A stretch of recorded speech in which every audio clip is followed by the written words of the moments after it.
Staying with us in Bill O'Reilly in the Kelly Files segment tonight. Big new controversy over Onstar, a high-tech outfit that is plugged into at least 5 million automobiles in order to give directions, help out if there's an accident, stuff like that. Well, now apparently Onstar is compiling a lot of information about Americans who drive. Here to sort it all out, Fox News anchor Megyn Kelly. You see her at 1 p.m. every weekday. So I understand that some liberal senators, Al Franken, anything that he doesn't like, I usually like. But in this case, I might be... I can't say the words, I might be on his side, I can't do that. But I don't want Onstar or any other high-tech gizmo tracking me in my car. Is that what's happening?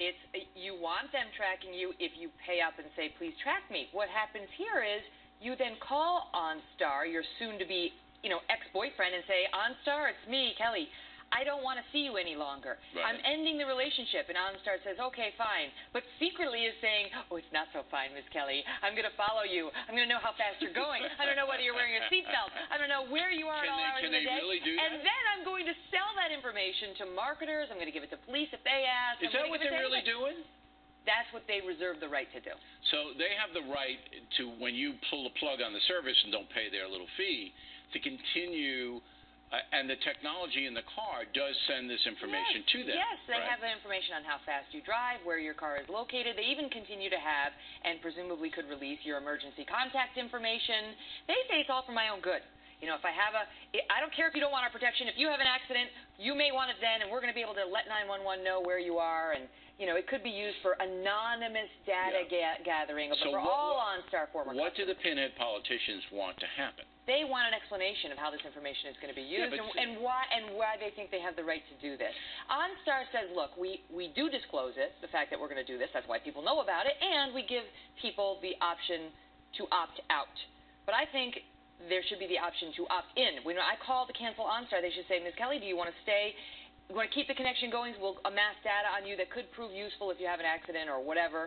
And then I get to say yes or no. All right, but then they might not do it anyway. How are you going to know? Well, at least I'm not just in, because what happens now is, let's say I sell my car as a cutoff Onstar, then I sell my car. Right. Some unknowing buyer who never had any relationship with Onstar, now they're getting tracked. All their information is getting monitored by Onstar, too. And let's say they wind up in a divorce proceeding and the spouse wants to know all the information. Or they get a criminal proceeding against them and the cops want to know all the information. They don't even know that they've been being tracked, but they have been. Now that information is subpoena. There's no doubt about it. It's very sketchy. It is. It's Big Brother. All right. Now, Ms. Megyn was in the debate, obviously, with Bear and Wallace, correct? Mm-hmm. And I heard you guys are, fighting for questions and tearing each other's... Is that true? You've heard about Chris Wallace, haven't you? His reputation precedes him. No. You all got along, right? Very much so. And even if you didn't, we'd tell everybody you did. No, I love those guys. They're great. Okay. Now, behind the scenes of something like that is pretty chaotic, is it not? Yeah. Oh, if you could have seen my day on Thursday... I brought my baby out there, my daughter Yardley, who's 5 months old. There she is. Look at her. She was on the stage. She was next to Herman Cain. That's her behind Michelle Bachman's podium. She got 2 questions. She was in favor of the Mickey Mouse questions. The funny thing is, she went to grab these microphones, and I hear in my ear, Megyn, those microphones have been preset for the height of the candidate. Don't let the baby touch them. The baby touch those. But anyway, so I had her with me, so I'm taking care of Yardley. I'm also going to these pre-debate meetings. I'm getting ready for my show. I've got photo shoots to do, publicity, for the debate, all these pre-debate meetings, and then pre-debate rehearsals we have to do to make sure sound bites roll and all that back and forth. You get the bells and the whistles, the makeup, then they take off the makeup, then they put back on the makeup, then they try to fix the hair, then Before you know it, it's showtime, and you got to go out there and do your thing. I heard Wallace got Botox right before. I wondered why he looked younger than I do. It was actually very unfavorable because they had this monitor where we could see ourselves. Now, did they tell you what to wear and stuff? Did they have 15 outfits?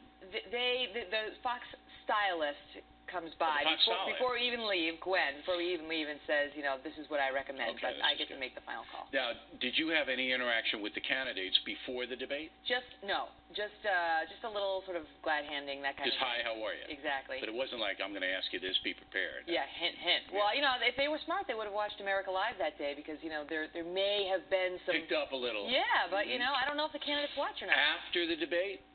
Did you guys go out drinking or what? After the debate, I had a little heart-to-heart with Newt Gingrich, and I said, no more yelling at the media. That's right. You scolded him. No. You had to knock it. That's a complete lie. I want to go drinking. In my dream, it did. I'd like to go drinking with Ron Paul. Is that right? I think that would be fun. Is he starting to make sense to you? No. His but that's why it would be fun. That's why it would be great. You'll appreciate this, Bill. His supporters came over, and people were very gracious, right. a lot of Fox fans, and said, the Ron Paul people saying, stop ignoring Ron Paul, get Ron Paul on the air. I said he's been on my show many times. That's it's not right. me. And he wouldn't come on, in fact. So you tell those pinheads to button it. All right, Megyn Kelly, everybody, thanks for coming on. Fuck you.